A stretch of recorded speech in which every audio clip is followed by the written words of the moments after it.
Hello Pistons fans, David Mayo from MLive here at Time Warner Cable Arena in Charlotte, where tonight the Detroit Pistons are 118-103 losers to the Charlotte Hornets. Lots of defensive problems from early on for the Pistons. 38 points in the first quarter, 69 in the first half for Charlotte. In the first quarter, the Pistons shoot better than 60% from the field, 50% on three-pointers. Made both their free throws, 100% on free throws, and they're still down by 6. Big problems early in the game.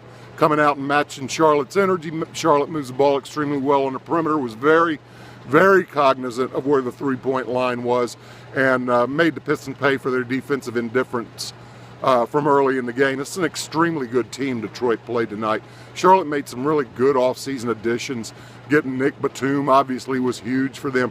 Drafting Frank Kaminsky, who was big in the fourth quarter, was big for them. Getting Courtney Lee at the trade deadline, a big move.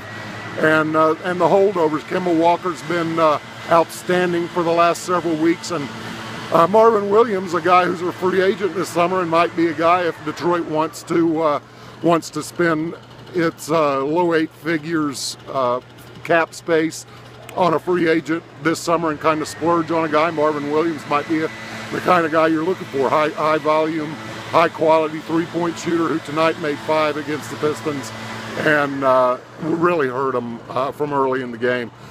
Charlotte scored 116.8 points per game during its current 6-game win streak, and you saw why tonight.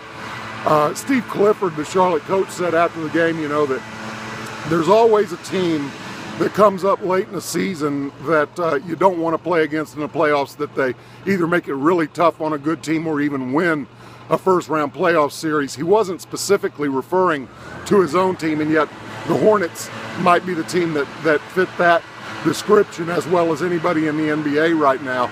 Couple good things for the Pistons. They get Stanley Johnson and Anthony Tolliver back. They didn't play real great, but you wouldn't expect them to, 9 minutes apiece. Kentavious Caldwell-Pope gets off the schneid a little bit with a 22-point night. And the Pistons stay 8th in the East through no fault of their own, because Chicago loses tonight to another of the hot teams in the NBA, Miami. The key now, don't mess this up tomorrow night in Philadelphia. The Pistons continue their four-game road trip against the 76ers, a team with the worst record in the NBA, and yet a team that has played Detroit tough, played them tough earlier in the game this year at the Palace, and has a history recently of kind of being a spoiler for the Pistons when you least expect it.